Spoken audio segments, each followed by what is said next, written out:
Afternoons with Axel and Southside on Rock 100.5. It's our favorite guy right now on with us, Mr. Divorce. If any of us ever got one, well, one of us has, Mo.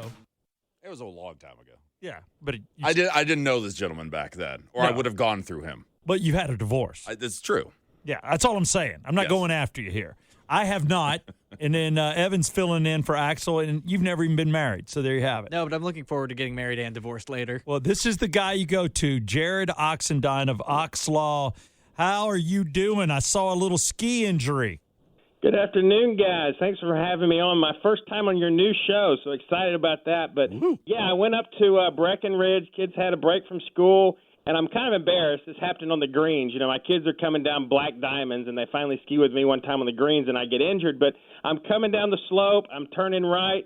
My right ski flies off, so at this point I'm screwed. I go flying through the air. I land on my left shoulder, and I've got a separated AC joint, and I'm in a sling. Imagine that.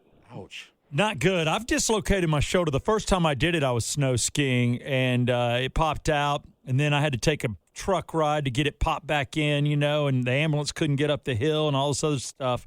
So I've been there. I've done it twice skiing, but I've done it like 7 times, so it's an old injury. I can pop it in most of the time, but it sounds like yours.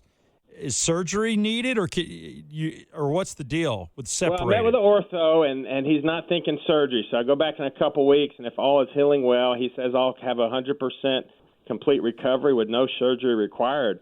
But what was funny is, you know, I kind of crash out, and I'm laid out on the snow, and I've got this, you know, nice bystander that stops, and he calls the EMT, and they literally strap a sleigh to their back and ski me down the mountain. So my kids are like gone. They're down the hill waiting for me at the medical station, and here I come getting skied down by somebody else because I can't ski well enough on my own. Pretty embarrassing. Now, well, accidents happen to the best skiers. I've come down in that same sleigh. It's not cool. You know, one time I was close enough just to ski on in myself, but one time I was wiped out, and they had to bring me down, and you're like, this is embarrassing. And everybody stares at you, and you're wrapped up like a mummy. You're like, oh, God. Not your proudest moment. I feel your pain, Steve. Well, let's talk about the pain of divorce. One thing I was going to bring up, you know, Mo and I were talking off air. When somebody gets injured like what you did in Breckenridge, you're going to heal. I don't think your wife's going to leave you over that. But what about people that get injured and like maybe they lose a limb, like an arm or a foot or a hand, or they're wheelchair bound, or a certain body part no longer functions properly? That could happen. Or you're blind. Do you see those type of divorces where there's the healthy person just like, yeah, the for better or for worse, this is too rough for me? Well, unfortunately, I have, and those are very sad cases because you're supposed to stick with that person. You made the commitment. They're down and out, and you're supposed to see them through it. I guess the worst case I saw is I had a pilot, and his wife was completely disabled, and I think he was tired of taking care of her. But he runs off with the airline stewardess, the flight attendant, and he stops paying for her bills. He stops paying for her caregivers that come to the house. He stops paying the mortgage, the utilities, and he just leaves her basically to die. And, of course, he got hammered in that case. She ended up with like 80% of the assets and a big old alimony award. So it does happen, but it doesn't mean you can get away with it. You're probably going to have to pay financially. I mean, if the judge thinks the reason you're getting a divorce is for an illicit reason or for some bad conduct, you might have to pay a little extra. That's what I was wondering. You know, does the judge has got a heart. He can kind of see what's going on. For you, is it obviously better to defend the hurt person than the healthy person? That's kind of an uphill climb when you've got the healthy person and it looks bad. They don't usually win the case, or there's no 50-50. It goes one way. Yeah, obviously it's easier to represent the injured person because they're going to have more sympathy. They'll be more sympathetic to the judge or the jury, and it's easy to make an argument why they should be entitled to more. But, of course, there's always strategy involved on both sides. You know, the guy that or the woman, if it's a female, who is guilty of the bad conduct, you know, they definitely need good representation because there's always two sides to every argument. So we have to get creative with those cases and make, you know, compelling arguments on those sides as well. And that's kind of fun, too. How often do you come across a case, you get a client that you don't necessarily believe them, agree with them, that you would probably actually like the other side of the argument better? How often do you face that situation? Well, it happens. It happened a lot back in my old days, long time ago when I did criminal law, because, you know, you're looking at some of these criminal defendants and you don't believe a word they're saying. But in the family law cases, that happens. But see, in my line of business, you kind of take whatever your client tells you as the golden gospel, and you fight hard for them. Now, the funny story I have out of that, and this happened recently, I found myself sitting at a restaurant about a month ago, and I was at the bar having a drink, and I looked across the way, and this guy was saying, "Hey, Jarrod, how you doing?" He looked familiar, but I didn't quite recognize him. I finally figured out he was the other party in a divorce case that I had many years ago. And I sat there. We had drinks together. We chopped it up. We had laughs. And I was thinking to myself by the end, you know what? This guy wasn't as bad as my client said he was. And frankly, I might have rather and preferred to represent him than her. Okay, So that makes sense. A fun moment. That was pretty cool. I was wondering, in sometimes. case, heaven forbid, Steve and his wife separate. Damn. I mean, odds are she's going to be in the right, but you have a friendship with Steve, so I didn't know where you would be in that. Oh, he's with me. Well, I'll I've answer. always told Steve I got his back. No, I'll answer for him. He's, Ride or die, brother. he's totally with me. Again, we're talking with Jarrod Oxendine of Ox Law, and how can we get a hold of them, Mo? OxLawFirm.com. You can also give him a call, 770-497-8688. And he's worth calling. Trust me, you can tell how absolutely sharp he is. Ox Law. I like it. I mean, you took just the OX, put a big bull, and you have a law firm. I mean, the Oxendine thing had to be a weird name as a kid, but then it makes a lot of sense as an attorney. The ox, man. Grab the bull by the horns and ride. I like it. Talk about riding a celebrity divorce. I don't know if we've ever asked you this, knowing you for years, but have you ever done a celebrity divorce or been a part of that kind of money? I have. What's interesting with those cases is you're just dividing more money usually. It's the same principles, same process.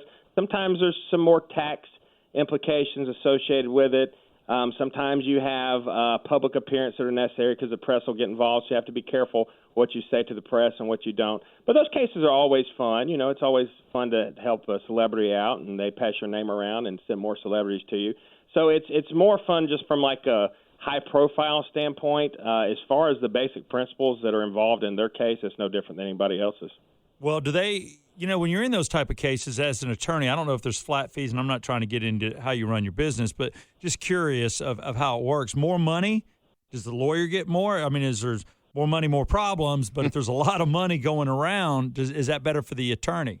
Well, that's a good question, Steve, actually, and I haven't been asked that in a long time. So in divorce cases, it's actually unethical for me to take a cut.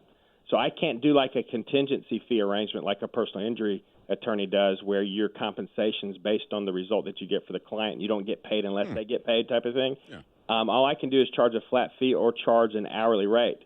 So what I always do in every case, depending on how complex your case is, depending on what's involved, depending on how much time I think I'm going to have to put in, I charge a retainer, and that's paid up front, and then I just kind of bill against that retainer based on our hourly rates as we do work.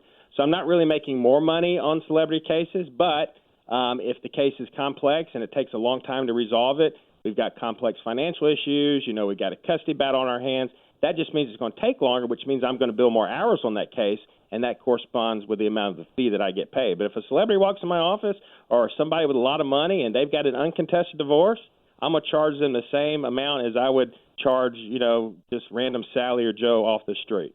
See, that's why he's in that spot, Steve, and we're in this spot, because if I was him, I would increase my hourly rate when it was a celebrity case, and then as soon as the case is done, I'm like, I didn't like how much I was charging there. I'll go back down to the normal rate now. Look at that. Look at that. Not me. I'm just looking for camera time if I was you. That's true.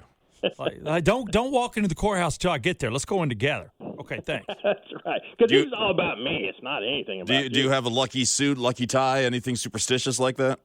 I got some cool socks. So when I got a big heated battle and I'm about to walk into court and kick some butt, I have a pair of shark socks. And I've posted them on social media sometimes. I got different colors. I'll put the shark socks on and kind of flash That's those. it. That's how you know. If you're against him in court and you see those shark socks, you're doomed. It's better than like some bikini briefs or something. I mean, it's cool that you go with socks. That's it. Well, he might do that too, for all we know. Well, I don't know. Is this injury slowing you down to kind of go full circle? Are you able to do all the normal stuff day to day? Yeah, we're good to go. I've been at the office ever since I got back into town. I'm just kind of wearing this sling and taking the ibuprofen. Got to ice it from time to time. But I'm already starting to feel a lot better. I think within the next week or so I'll have the sling off. But, that's why it's nice to have staff. We've got 5 other attorneys here, and I got paralegals and legal assistants, so I got plenty of folks to help out. Well, get somebody to get your coffee. Occasionally I have Mo get mine.